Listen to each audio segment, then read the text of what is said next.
makadi muri yezimbabwe kumatima nainyika kwamuri. Facebook Secrets and Confessions. Tadzoka zvekare nemamwe mamessages. Rekedzai tibva tapinda mamessages edu atadzoka takakubatirai.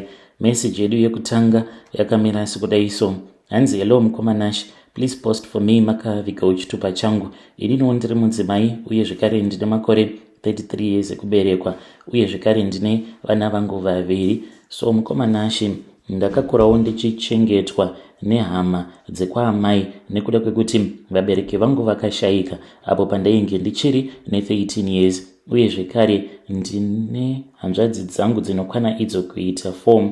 Saka ndini ndega ndainge ndiri musikana. Amai nababa vangu vose vakashayika nekuda kweHIV. Mukomanashi, upenyu hwangu hwandinorarama has not been easy. I am telling you, there was a time apo pataitorara nenzara ende taibatwa senhapwa sevaranda. Inini semusikana ndini ndainge ndichitonzi iwewe uri maid, but my father's family, they would say anything. Izvo zvavainge vachinzwa kuda vaitotiudza kuti vabereki vedu vakafa neHIV uye zvekare ndaitukwa. Mukomanashi, being called each and every name that you can think of. Fast forward, ndakazobatira pamuviri apo pandainge ndichiri musikana wechidiki. Ipapo ndainge ndiine 16 years as I wanted to get out of that life. Little did I know kuti ndo painge pava kutotangira maproblems angu ose, nekuti murume wacho iyeye wandakatanga kudanana naye achizonondimitisa iye ainge achitondinyephera. He was married. I found out apo pandainge ndava 7 months pregnant. Mushure mekunge mukadzi wake azviziva ndokubva vazotama kubva kuvillage kwatainge tichigara vakabva vazoenda kunogara somewhere else. Ndakangosiiwa ndakadaro, ndainge ndisina kana anything, no preparation. Ndichitaura nemi kudai so ndiri kuchema mukomanashi nekuti nhombo iyi yakaramba ichingokura apa ndichizama kuivanziridza from my relatives. The day that they found out kuti I gave birth, I will never forget that day. Ndainge ndisina kana chandainge ndiinacho. Mwana akangouya mukomanashi, ndakangotora mazambia ndiwo andakashandisa sepreparation kuputira mwana uye zvekare ndikabva ndazobetserwawo nemamwe manurses kuchipatara nekuda kwekuti vainge vachiziva nyaya yangu. Mukoma ndakazodzokera kumba, but upenyu hwandainge ndava kurarama hwainge hwakaoma. Handidi kukunyepherai, ndainge ndisina kana chokudya kuti mukaka unge uchinzi wabuda ukwanise kuyamwisa mwana. Ndainge ndisina kana chinhu. Mukomanashi, remember, I was a burden myself pamba ipapo. Now ndainge ndauya noumwe mutoro on top of umwe mutoro, asi nenyasha dzaMwari ndakabva ndachizowanawo basa. Ndakawana basa ndikabva ndatanga kushanda samaid uye zvekare vakabva vazobvuma kuti ndinge ndichizouya nemwana wangu ndinge ndichizogara nemwana wangu pamba pavo nekuda kwekuti ndainge ndavarondedzera nyaya yangu. After explaining my situation to that family, vakabva vati it is okay, unokwanisa kuuya hako nemwana. That was when things got a little bit better. You know what, mukomanashi, ndakazviudza kuti I was going to change my family situation. I think as a girl child, unobva wazotora mutoro wose uyo wemhuri, then obva wazoutakura mutoro iwoyo of being the deputy parent. That is how I felt at that time and that is how I feel now. So ndakashanda, ndakati ndatishandei, ndikabva ndazama kumbosevawo zvimari uye zvekare ndikabva ndachizoenda kuSouth Africa looking for greener pastures. Ndakati ndasvika kuya ndipo pandakabva ndachizosangana neumwe musikana, nemusikana uyu we became the best of best friends. So takabva tachizotanga kuenda kumaclubs chose, and inini ndiri munhu uya wekuti ndakanaka zvisingaite zvekuti any man that I want, it is so easy for me to get that man. Takabva tazoenda kune imwe club kuMelrose Arch. It is a posh club. Ndo pandakabva ndachizosangana neimwe mbinga little did I know kuti mbinga iyi yainge yava kutoda kutondikanganisira upenyu hwangu. I did not know what I was getting myself into. Murume uyu ainditengera zvose zvandainge ndichinzwa kuda. He would spoil me with everything. Ende mushure mekunge ndamuudza nyaya yangu akandinzwira tsitsi mukoma. Ndainge ndisingatozivi kuti munhu uyu wandiri kuudza nyaya dzangu iye akatoromba. He is cold blooded, I am telling you. Saka akabva azoti baby ndikuda kukurentera flat. He rented a flat for me munzvimbo inonzi Benoni and told me kuti ndinge ndichizounza mwana wangu kubva kuZimu ndichimuunza muSouth Africa. Ndakabva ndaita saizvozvo mind you. Iye ainge atori nema-apartments akawanda and ndainge ndisingatozivi kuti he was married and he had a house. So munhu wewe wekuti aingogara ari muroad. He would travel a lot nekuda kwekuti he had so many businesses. So I think kuti ndaikwanisa kungomuona about twice a week and some days aingouya just for hours kuzongondiona chete. I was okay with that because I never lacked anything. From what I now know, mukadzi wacho iye ndiye akamuinitiator muzvinhu izvozvo zveurombwa. So when she found out about us, ndokubva achizomuudza kuti ainge achida kuti iye ange achizondishandisa pama-rituals avo and they wanted a young boy for their rituals. Saka ndakabva ndazoitawo munyama kuti mwana wangu nezera rake was the right size and the right choice for them. So iye achizoti kwandiri toda kuti unge uchizounza mwana wako chimubvisa kuZimbabwe obva azoya kuno kuSouth Africa. Iye aitozviitira kuti ange achizondishandisira mwana wangu pama-rituals. So they took my son as their own. Ndokubva achizondiudza kuti sezvo iye nemukadzi wake vainge vasingakwanise kuita mwana, they would adopt my son. And mukadzi wacho zvakatondishamisa kuti haana kana kutombogumbuka paakazviziva kuti ndini ndainge ndiri girlfriend remurume wacho. She agreed, akabva ati it is okay, unokwanisa kuzova the second wife. Ndakabva ndafara paya. Little did I know kuti ndainge ndava kutotengesa mwana wangu. Saka vakabva vazoti tainge tichifanira kuti tinge tichizoenda somewhere. Mukomanashi ndakatorwa ndikaendeswa kune imwe nzvimbo in the middle of nowhere out of South Africa. Ndinototya kana kutokuudzai kuti kunzvimbo kwacho kwatakaenda ikoko ndekupi, but it was in the remote areas in the middle of nowhere. Takaenda kuya mukoma because vainge vachindiudza ivo kuti sezvo ndainge ndakarerwa nehama dzekwaamai vainge vachindipa bad luck and I was happy ndisingatozivi kutoti apa ndava kutonorombeswa. I was being initiated. They gave me a black bag to pick what I would like to do. Ndopa ndakabva ndachizononga bepa. Then ndikabva ndazonzi ndaifanira kuti ndinge ndichizosarudza uyo wandinenge ndichida. Ndikabva ndasarudza munhu wandainge ndichida nemwoyo wangu wose anova ari mwana wangu. Vakabva vazoti kwandiri ndinofanira kuti ndinge ndichienda kumba kwe about 2 weeks. After my son was very sick, I was told kuti ndaifanira kuti ndinge ndichizoenda musango for some help. When we arrive, I was told I chose my son for money. Ndokuzotoziva kwandakazozviita kuti ndainge ndakatochekeresa mwana wangu. Mukomanashi ndakachema and said not my son. Vakabva vati nyaya iripo ndeyekuti shamwari zvatiri muno musango kana iwe ukaramba it means kuti you are going to die and we can both die, me and my son.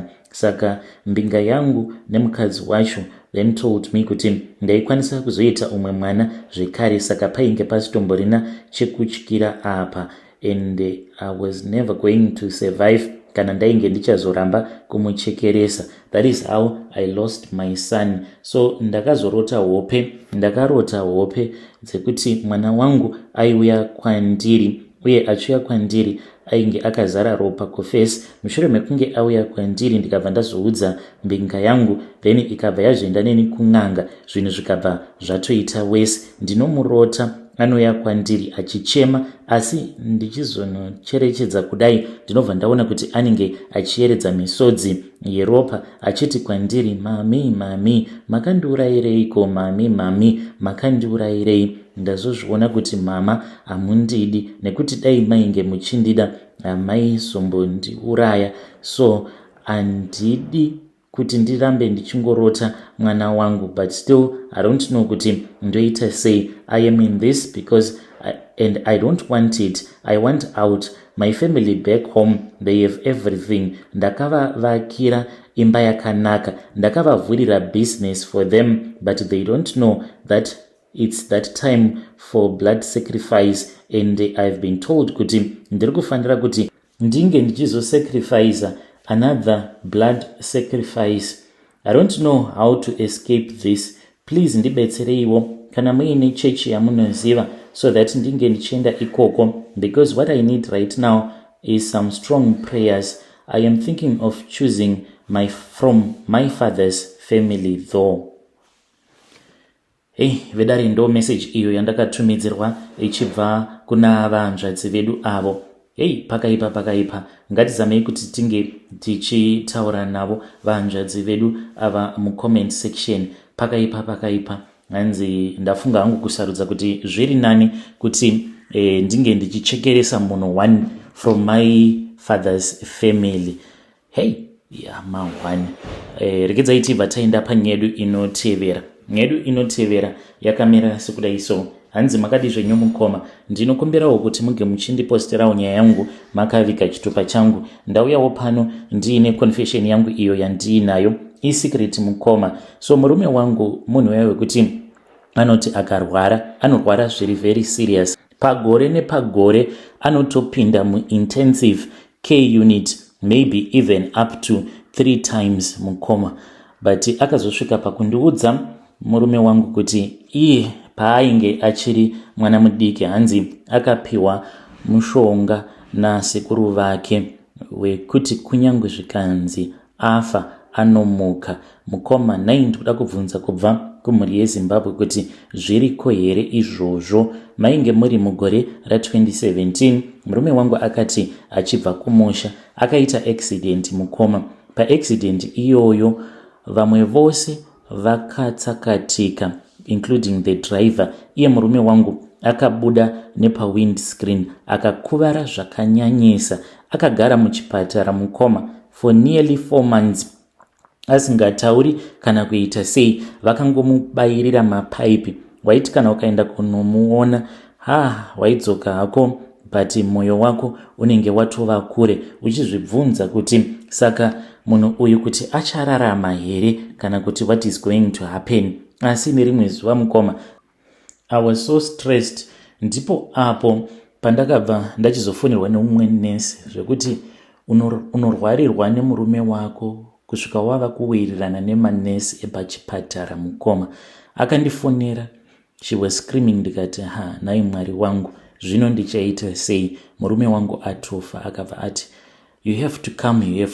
Ndikati ko chi? Pandakasvikako kuchipatara ndikabva ndatoona kutoti murume wangu mukoma ainge achitodya, achitoseka, achitoita sei zvake.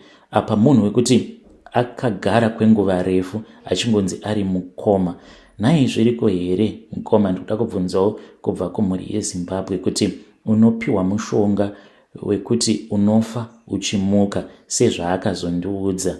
So that is what my husband told me. Uye zvekare akati usazoudza hama dzangu, kana mukaposta nyaya yangu ndizivisei, ndichange ndichizoteverera ndiri mucomment section.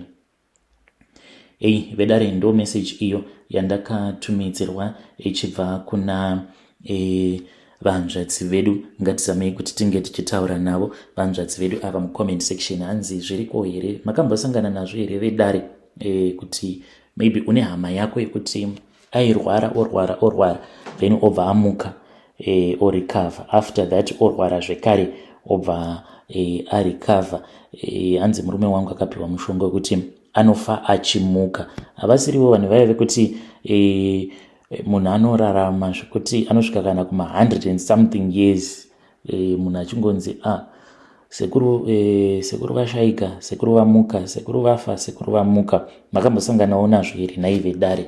Regedzai tibva taenda panyedu inotevera. Nyedu inotevera yakamira sekudai so. Hanzi makadi zvenyu mukoma Nash, ndinokumbirawo kuti muge muchindiposterawo nyaya yangu makavhigawo chitupa changu. Ndauyawo pano ndiine secret yangu iyo yandiinayo. Mukoma, ndizivi kuti muchaiti secret here kana kuti, but ndine hope dzandiri kugara ndichingorota.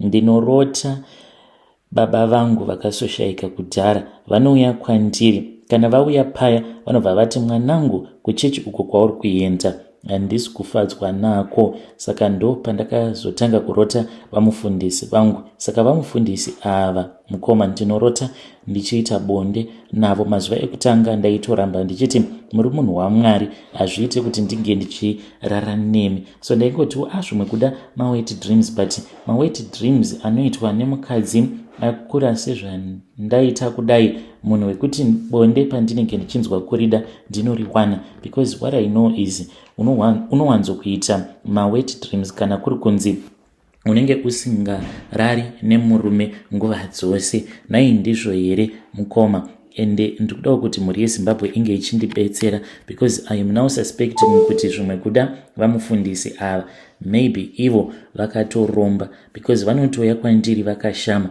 vakabata sikarudzi yavo. Apa ndava neproblem zvekare yekupota ndichirwadziwa nechibereko changu, zvekuti kana kubasa chaiko ndinotomboita mazuva ndisingaende kubasa kwacho.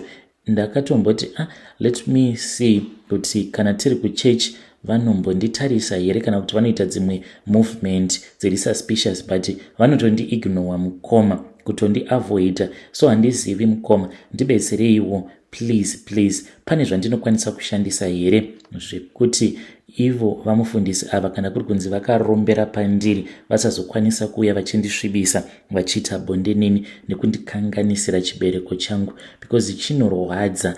Chinoita sekunge apo pachinenge chichirwadza panenge paine munhu anenge akaisa ruoko rwake musikarudzi mangu achindipara chibereko changu. Vedare, ndo message iyo yandakatumidzirwa ichibva kuna vanzvadzi vedu avo. Pakaipa. Hanzi ndinorota baba vangu vanenge vachinditi usaenda kuchechi ikoko, but maybe kuchechi ikoko pamwe ndokutori neruponeso rwenyu vanzvadzi. Pamwe patori neumwe munhu ari kukugangirai anongopfeka fesi yavamufundisi so that muregedze kuenda kuchechi. Ameno Vedare, ngativabatsirei vanzvadzi vedu ava mucomment section.